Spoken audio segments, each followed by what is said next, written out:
Hi everyone, welcome to our show, Health and Wellbeing. I'm Dr. JoeyProsper, and the purpose of this show is to give you advice about your health, and therefore, health and well-being, they go together. So, what is health? Health is not just the absence of diseases and infirmity. Health is a complete state of physical, mental, and social well-being. The subject I will discuss today is why are people sicker today while we have more medical knowledge and medical breakthrough. 50 years ago, we didn't have nearly as much medical advancements or knowledge as we do today, and yet people are a lot sicker than they are. We have a lot more diseases. In the 60s and 70s, people used to drink right straight from the faucet. People used to buy food without checking how many calories the food had, and yet people were slimmer. So what is it about those days or that period of time that was so different? What environment than what we have today? So today we're going to talk about some of the factors, what's the cause and what is the difference. So back in the 60s and the 70s, fast food was not common. It wasn't, people didn't go to the fast food restaurants every day or every other day. People didn't eat burgers and fries every other day. You know, back in those days, the mother would cook a meal, and people would sit at the dinner table. The families would sit at the dinner table. They would all eat together.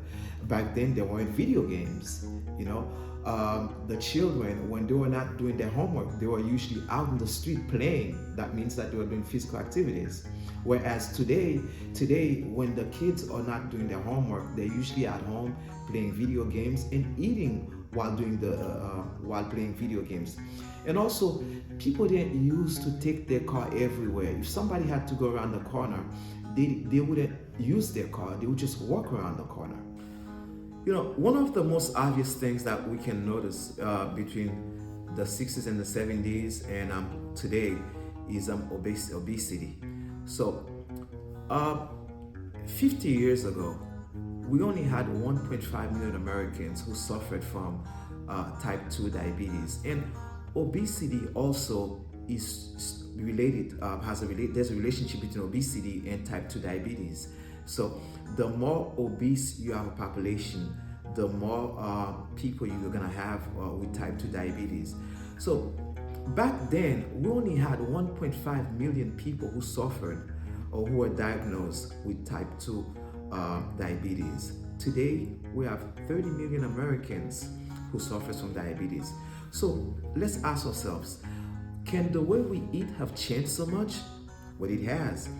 If you look back 50 years ago, you see the relationship with people with food, how the way we eat, our physical activities or the lack of physical activities, you know, and why today we have so many life-threatening diseases versus back then a lot of diseases that we had. It's not just diabetes, a lot of other illnesses that those were almost unheard of, while today are very frequent and very common. So today, food is all about convenience. We drive to a fast food restaurant because we don't have time. We don't have time to cook a full meal, so we go and grab a hamburger and fries. Or when we get home, we just cook a microwave dinner because it'll be ready in a minute. There is food just about everywhere we go. There's fast food in every corner that we go. Therefore, we are tempted more and more, and we're eating more and more. Now, this wouldn't be so much a problem if those foods that we're eating had nutritional values. But unfortunately, throughout the years, we traded convenience for nutrition. So now we are eating a lot more food, but with a lot less nutrition value. So what has changed in the past 50 years? Fast food has become a part of our everyday diet. We're consuming more and more food. The foods that we eat are overly processed food. And when we go to fast foods, the restaurants or the microwave food, just about all the foods, most of the food that we eat, we would say that over 50% of the food that most people eat in America today or overly processed food and what we call junk food. Fast food existed uh, over 50 years ago. As a matter of fact, White Castle is considered the first fast food that existed back in 1921. And by the 50s and 60s, then the other most popular ones came about: Burger King, Taco Bell, and so forth. And in the 70s, we started having drive-in fast food. But yet it's in the 80s really that people started consuming a lot. And by the 90s, we were overwhelmed with fast foods, and it became a part of our everyday life, consuming fast food every day, where you would have most families in general in America eat fast food or go to fast food restaurants at least 2 to 3 times a week. Whereas back in the 60s and the 50s, it was a treat. A person or a family would go to the fast food one Sunday, once a month. So also that makes a big difference. The fast food industry, which back then started in the 60s and 70s, was a $6 billion industry, where now it's a $570 billion industry. And we're talking about these kind of foods which have no nutritional values, or mostly processed food. Another thing that was different also, people weren't so quick to take medicine whenever they had a headache or something, just a little bit of pain or anything like that. Back in those days, if you had a headache, your mother would make you hot tea. That was the way. Now, if it becomes severe, then you would go to the doctor and be treated. Whereas today, if a person have any slight of pain, they'll take Tylenol in a repeated doses, or ibuprofen, or other kind of anti-inflammatories, and these later on will have effects on your livers and your kidneys. And so you'll notice that today we have a lot more people with kidney disease, with liver disease, even though the person is not an alcoholic, doesn't drink, and yet you have so many people with liver disease.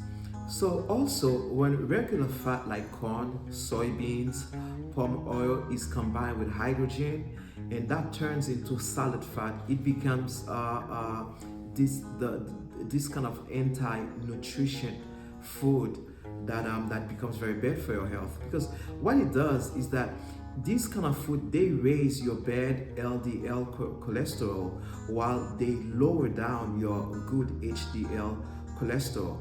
So why are these nutrition are being added to these foods? The reason for it is that they could have a shelf life which is a lot longer. So sometimes you could see in the market foods that's been there for over 2 years, and yet they don't spoil. The reason for that is because they have these added elements within them. But these things also, they are very bad for your health. They triggered a lot of other health diseases that you could have in the long term. These fats also increase your risk of blood clots, of heart attacks. So palm oil should be avoided. These are the kind of oil grease that they use usually to make fast food or fries, or to fry a lot of different type of foods. Another element also is white flour, rice, pasta, and bread. When a whole grain is refined, most of its nutrients are sucked out in an effort to extend its shelf life.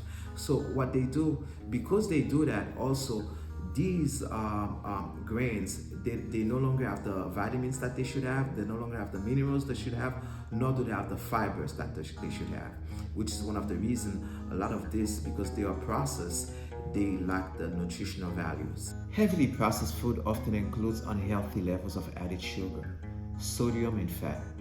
These ingredients makes the food we eat taste better, but too much of them leads to serious health issues like obesity, heart disease, high blood pressure, and diabetes. Now, here are some of the worst kind of processed food. Processed foods such as ready meals, baked goods, processed meats, all these can have very negative health effects. Most food needs some degree of processing, and not all processed foods are bad for the body. However, chemically processed foods, also called ultra processed foods, tend to be high in sugar, artificial ingredients, refined carbohydrates, and trans fats. Because of this, they are a major contributor to obesity and illnesses around the world. Here are some ways to avoid processed foods. Snack on fruits, vegetables, or nuts instead of chips or crackers. Drink water, unsweetened tea instead of sweetened beverages. Skip eating out 1 or 2 times per week. Set aside time to create a menu plan for the week instead of eating out. Use your menu plan to create a shopping list and only shop for those items while you're at the store. Pack your child's lunch and include healthy options. Instead of allowing treat foods after every dinner, choose one special night per week to allow treats. Here's some of the things that you can do to avoid diabetes. You could start by eating healthy plant-based food, that has good minerals, vitamins, and carbohydrate. Also, lose extra weight. It's very important when avoiding diabetes. It's always important to avoid gaining extra weight, and if you don't have the extra weight, you have to lose it by doing physical activity. Sport, it's very important. Sport will help you a lot when you're diabetic, or if you're trying to avoid becoming a diabetic. Another thing also that you need to do is avoid eating food that are high on calories. While these food, you still want to have a high level of protein, so low calorie and high protein. In today's segment, I'm making 2 recommendations to you: avocado and soursop. Avocado is an incredibly nutritious food with high content of healthy fats and nutrients. Avocados are beneficial to your health because they boost your good HDL cholesterol. The fruit offers approximately 20 vitamins, minerals, antioxidants, including vitamin K, C, E, B, potassium, and lutein. Add it to a salad or a slice of whole grain toast, or made it into a guacamole dip. Avocado offers delicious ways to invigorate your health. Another thing that most people don't know is that avocado is also good for your heart. Soursop, officially known as Annona muricata. Soursop is native of South America and is also found in the Caribbean. It's a fruit of many names. You might also hear it called guanabana, graviola, or custard apple. On the outside, the fruit resembles an oversized avocado if the avocado were covered with prickly spikes. Soursop is high in vitamin C, an antioxidant known to boost your immune system.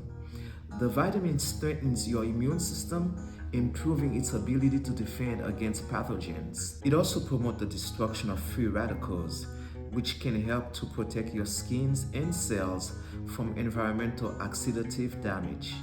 Can soursop really help fight cancer? There's some evidence that extracts from the plant's leaves could kill cancer cells or fight inflammation, but slow your roll. Those findings came from test tube and animal studies, which often involve huge doses of extracts from soursop leaves. Keep in mind that there haven't been any human studies, so it's too soon to tell if there are any benefits. Believe it or not, what can kill you faster? Lack of sleep or lack of food? Well, definitely lack of sleep. Randy Garnett, in 1965, he holds the record of 11 days without sleeping. That's the most any human being has known to stay without sleeping. While in 1981, a group of prisoners from Ireland went without eating for 70 days. So definitely, lack of sleep will kill you faster. I want to thank you for watching our video. And if you want to know more about us and the work that we do, you could look us up in streaminthedesert.inc.com. It's a website, and from there you can visit and support the work that we do. Thank you.